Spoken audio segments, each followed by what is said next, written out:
I'm John Gonzalez. And I'm Amy Sherman, and we're about to bring you Beer of the Week. We're getting better. A little bit better. Once again, we are together apart talking about great beer, right, John? We are, but I have to ask you, what shirt are you wearing? It's a rainbow. There's a rainbow there. Oh, no, please get a little bit closer there because you got to see all the glory. That is my shirt.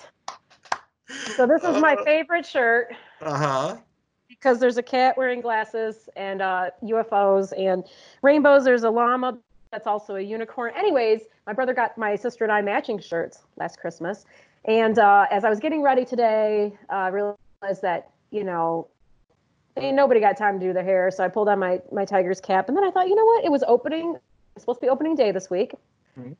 And our good friend, Al Kaline, passed away, obviously. Yep. And so I was thinking, well, I could wear my Tigers hat and then pretend like this might be where Al Kaline is now, in heaven. I don't know how you got there, but it kind of makes sense, though. This is quarantine logic, man. Quarantine logic. Well, we want to thank everyone for tuning in for Beer of the Week, and Amy Sherman and I are going to reveal this week's pick. It has been kind of an interesting time in our lives and all of our lives as we kind of navigate this thing called coronavirus, COVID-19, daily changes. And of course, Amy, as you know, we're trying to still continue our mission of bringing Michigan their favorite beers. Yeah, we for sure are. We're so thrilled that we get to still do Beer of the Week and bring great Michigan beers to you. Sometimes with a little bit of a twist, like this week, a little bit of a twist on the Michigan beer. But we're also bringing you great stories from across Michigan with our restaurant friends, our Michigan's Best Family, sharing different places that are still doing takeout, stories of helpers across the state, and more. And so you definitely want to catch up with all of that at mlive.com, including our pick for Beer of the Week. We nailed it that time. Well, I think the rainbow for that. Yes, thank you. Or my unicorn llama, whatever you need. Because literally everything is on this shirt. I'm going to up my game the next time we record this video. So right now I just got a nice little shirt on because of the beautiful weather outside. And it finally feels I like how you're like still trying to be professional and stuff. You got like a button down on. What? Well, it's just me. You put that on just for this video. True, but hey, I try. People want to see the real you. Like, what are you really like in quarantine? Like, what are you wearing and do like that? Come on. Okay, maybe next week. Hey, all right. So this week our pick is. I like how you just glossed right over that. We're gonna go right over that. This week's pick is really interesting because some would argue that it's not a Michigan beer because, well, technically it's not.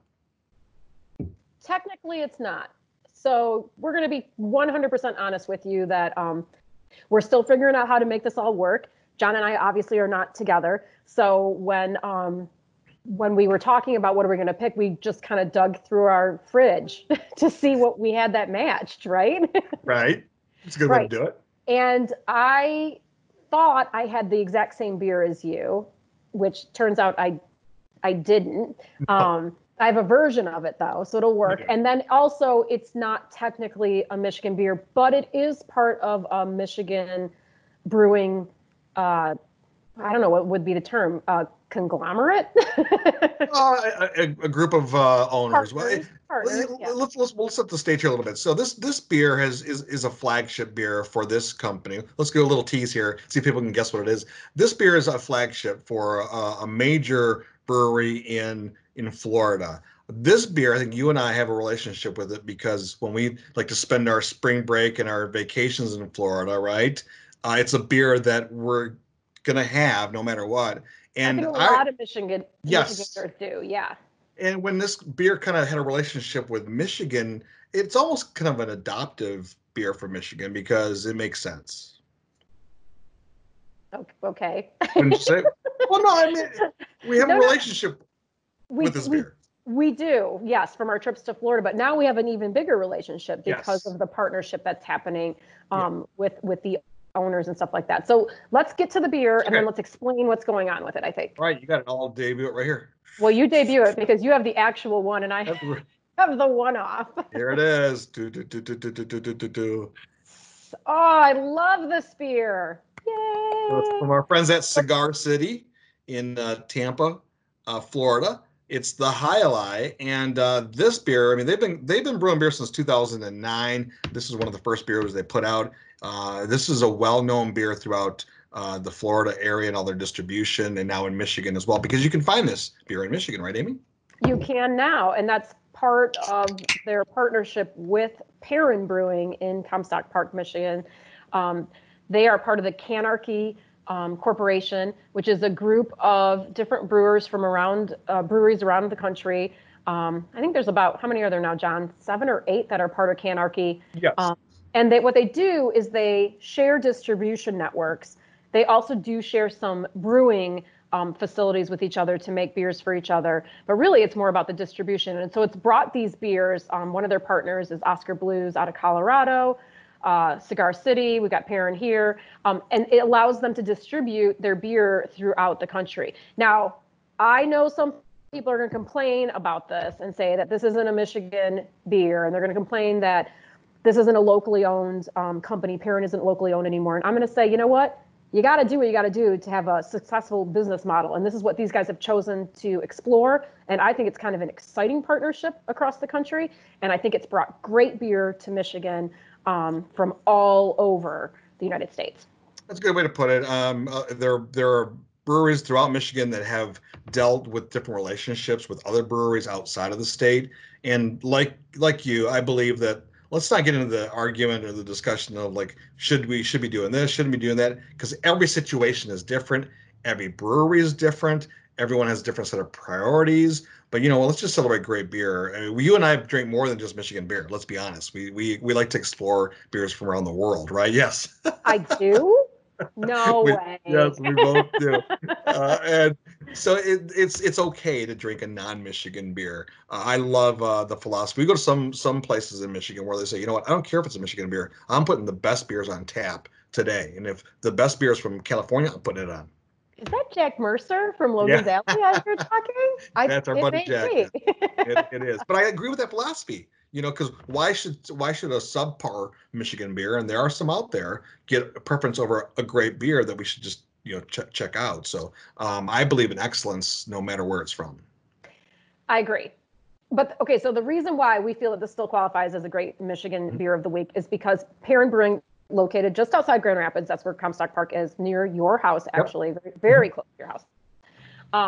So if you see the beer on store shelves, Jai Alai from Cigar City, this is a beer that was then brewed in Florida, okay? But if you see it on tap at Perrin Brewing, then it's Jai Alai that's brewed at Perrin Brewing. Right. So it's a little bit confusing, but you can get a locally brewed version of Jai Alai when available at Perrin Brewing in Comstock. And I'm going to tell you, they've got that dialed in. It tastes the same. It's absolutely delicious, and it really is. It's one of my top beers. If it's on tap, I'm picking Jai Alai a lot. Plus, it's a sweet name. Yeah, it is a sweet name. I was there the day they first brewed it down at Perrin Brewing Company when the head brewer from Cigar City came up from Florida to. I remember that. Yeah, and all right, now you're gonna crack one open here, and they take it seriously, and I was surprised at how good it was. And any beer, and you would agree with this, Amy, any beer is better when it's fresh and you're getting it right off the tap there. All right, so you cracked open a Jai Alai. Now I brought this to you not too long ago. This is a special version of the Jai Alai, right? So the Jai Alai is an IPA. There's 6 different hops, 7.5% ABV, about 60 IBUs. The tasting notes it says a clementine orange peel with a caramel malt, creating this IPA bold, very balanced and approachable. Now you have a different version of the Jai Alai. Ooh. Okay, yes, I do. Okay, so this is my screw up where I thought I had the regular Jai Alai. Right. And I don't. So I have this one here, which is the white oak Jai Alai. So it's the same beer base, okay, but then they aged it for a hot minute in some white oak barrels.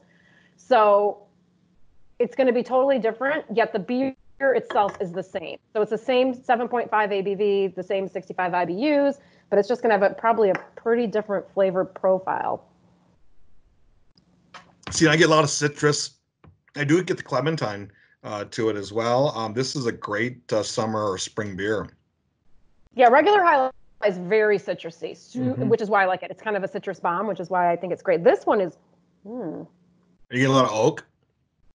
no, actually, which I was worried about because I'm not a big wood fan. Yeah, I don't like a ton of wood in my beer. But this has a really nice, it's kind of rounded out a little bit. The citrus is a little bit more mellow. I'm getting actually a couple kind of more tropical notes, like maybe I'm expanding outside of grapefruit into maybe a little bit of guava, maybe a hint of coconut. I feel like it's just a little bit more rounded out, which usually is what barrel aging does. And yeah, this is kind of interesting. They do have a guava beer that is also on tap there at Cigar City in Florida, which is fantastic. The Guayabera, that's a great beer too. They actually any beer you get if you're shopping and if you are going to Florida at some point down the road, any beer that you get from Cigar City is usually pretty spot on. My experience. Yes, and so that's the other reason why I picked this beer is because right now is when most of us here in Michigan might be going on spring break, and a lot of us travel down to Florida where we get to enjoy some High Life from Cigar City. And so we like to salute that and remember times past when we've been on the beach. Right, John? Yeah, you sending me your text from Florida. Look at my view today. I've With spent a 10 highlight. hours in the water. Yeah, With a with a highlight. I usually go in March when I go because my son's over the years playing baseball. We would go down early college spring break and go down there. But I have great memories of this beer, of the High Life, from when I would go to Epcot because they have an incredible food festival around the world, food and beer festival around the world. And that's where I kind of had some High Life for the first time there. So still great memories of Florida. But soon enough, right, we'll be back on the road, getting back down there. Oh, I hope so. Well, if you want to try the beer fresh off the tap, you want to check out Perrin Brewing's list when they reopen. They do offer it on a pretty regular basis. The High Life that's been brewed in Comstock Park right outside of Grand Rapids. Otherwise, of course, it's available in distribution, the regular High Life. I don't think you're going to find the whacked out one I have, but if you do, give it a try. All right, Amy. So what else is in store for you? What else are you drinking these days? Well, as everyone As you reach knows. down? Oh, you're too hard. That's like a staple at your house, isn't it? That's just the go-to. That's the backup beer when needed. Yeah, I really haven't. I haven't been drinking that much. It's during the week, so I'm waiting for the weekend for something fun and exciting to hit me. I don't know what, but how about you? So I found this incredible deal. I don't know if it'll still be available when this video Oh, comes this out. is a good deal. This is insanity. All right, so this is from our friend at Bell's. This is their bright white, which used to be called winter white, I believe, right? Yes. It's a Belgian-inspired wheat ale. It's one of my favorite beers that they do there. But I got this from Party World, and they were doing a closeout special. They were selling this. Should I even say how much it was? Yeah, Because no, it's say it. right. This is a case of these big cans. These are the big ones, right? A case of 24 for $20. That's a steal, man. And David, who owns it, will like bring it out to your car if that's what Well, you want. yeah. Right? Yeah, like Yep. it's a great deal. I And a paid for it over the lot of bottle shops are doing that right now, Yeah, I right? paid for it over the phone. So my son, who's home from college, 21, and he was 24 now. Anyway, he was able to go out there and pick that up for me. They also had one of your favorite beers, the from Dark Horse, the Scary Jesus Rockstar. Oh, oh, I haven't had that in a while. That is a good beer. Yeah, Yeah, that's is with that the one with the chamomile apricot? in it. It's with Yes, chamomile. yes, the Yes. chamomile. Yeah, Yes, that's a they have I that like that that pale beer. ale. That's and they had that as a closeout deal too. So Party World would do that. We'll have closeout deals. This beer obviously has been out for a while now, but they Mhm. bring them some special beers to sell. So I mentioned this last week for beer of the week, but there they have it now too. Did you see the on other beer related news? Did you Yeah, see the new logo for Dark Horse? Now that they've been working with Roke I have Brewing. not. Have you seen it? They redid the logo. We'd love to hear what you guys think about it if you've seen it. It's Okay. just kind of not so colorful, kind of tightened up, a little bit simpler is how I would Okay. put it. But I think it might be a sign of changes to come with that new relationship that they have going on. I'll check it out. Yeah, there you go. All right. So the highlight, our pick for Beer of the week. It's a great beer. I super love. I'm jealous that you have the actual one. But I'll sit here and sip on my other one. Well, you got two artists as a backup. You can't go wrong there. Hey, whoa, double. Okay, here we go. We'll send you off with, if you want more information on any of our picks for beer of the week, you want to go to mlive.com. Take care, everyone. All right, let me stop recording here.